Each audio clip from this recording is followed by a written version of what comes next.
Jorge primero también, y por supuesto Aurea y Carlos, si también hay algo que se os ha quedado en tintero, no dejéis de contarlo, pero creo que Jorge primero, no sé qué, me decías que algo querías... Quería contarles algo, que más bien es una cuestión de, como sé que hay bastante gente aquí que pretende ser investigador de cine o que investiga el cine ya, es una cuestión más que nada de instrumentos, no de métodos sino de instrumentos.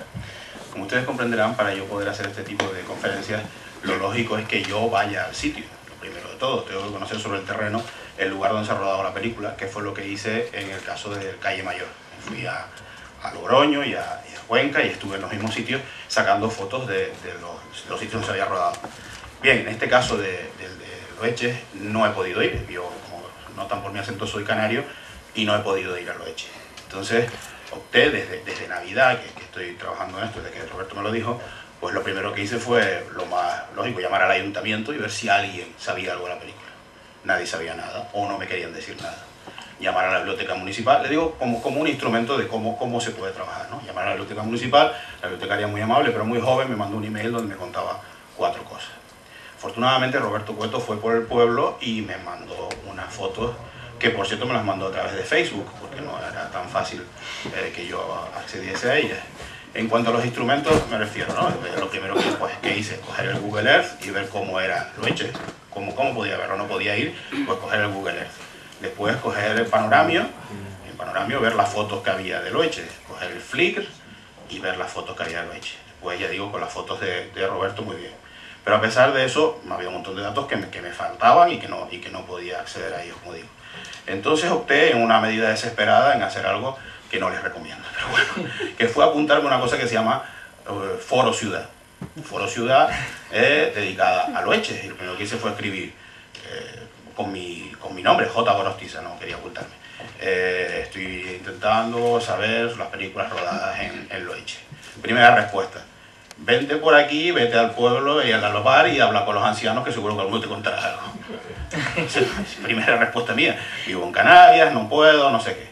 Bueno, pero de repente empezaron a surgir respuestas, gente que me iba contando cosas, muchas veces equivocadas, otros corregían, y sí me di cuenta de una cosa, que les recomiendo. Cuanto yo más me metía con el ayuntamiento de Loeches, contra los que no tengo nada, ni sé qué partidos son, más me contestaban y más el foro iba aumentando.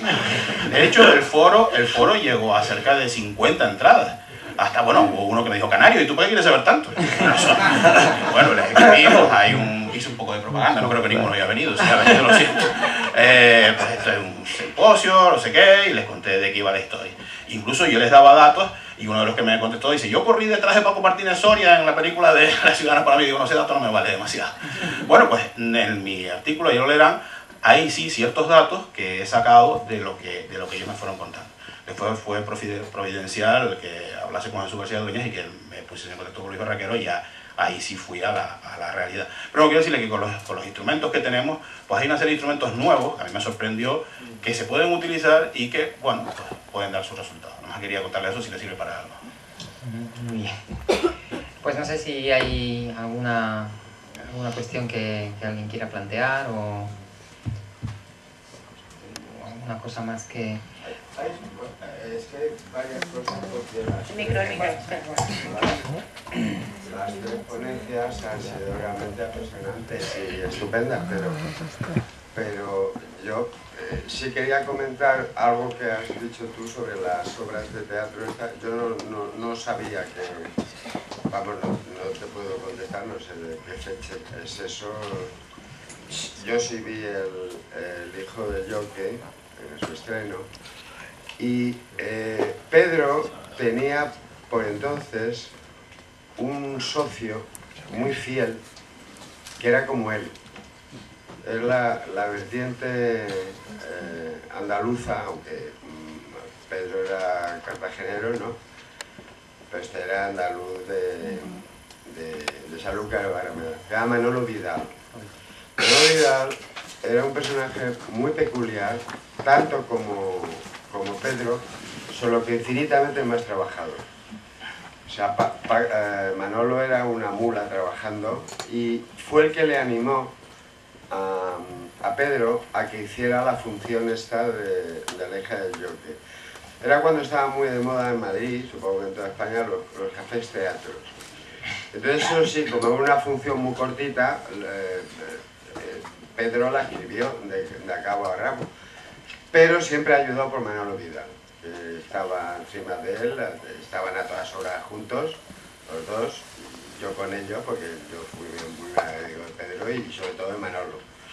Manolo Vidal le he querido mucho, y Manolo era un guionista formidable, tan bueno como Pedro y no como Azcona, porque esa cima es inalcanzable, pero hay una cosa muy graciosa que no sé si te contó en el libro. Yo he leído tu libro, pero no me acuerdo si lo recoges ahí.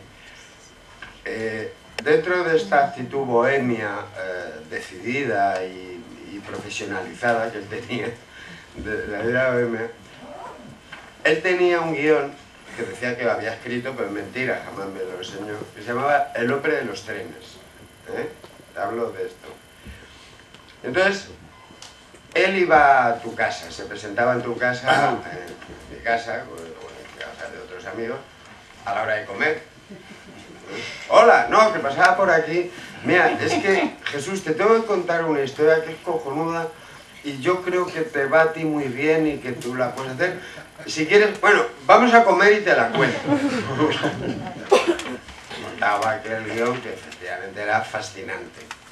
Era como, bueno, pues como un personaje que hace aquí una mezcla de los personajes de Rafael Aparicio y de Jesús Franco, y era, bueno, yo no voy a contar la historia.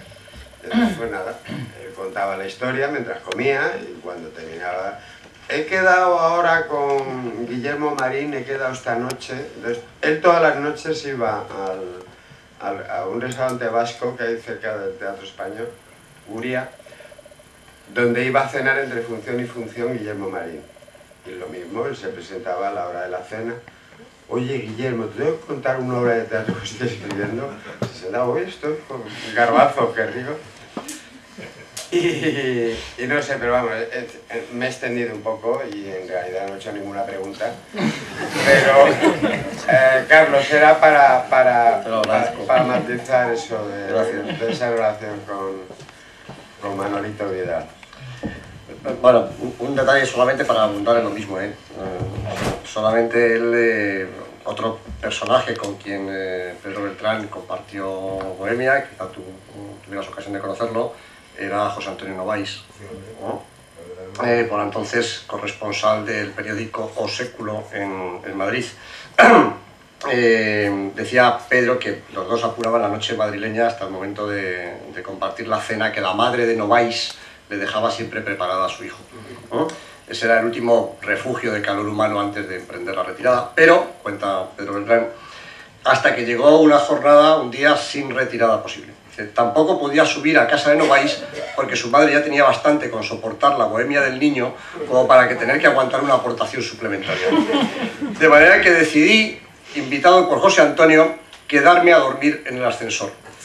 Tenía un gran espejo, una alfombra, un asiento tapizado y una placa que decía Jacobo Schneider. Coloqué el artefacto entre dos pisos, abrí la puerta y dormí tan ricamente. Y así lo hice durante casi un mes. Al salir me aseaba en los baños públicos de embajadores y regresaba a la escuela. Corrían malos tiempos para la lírica.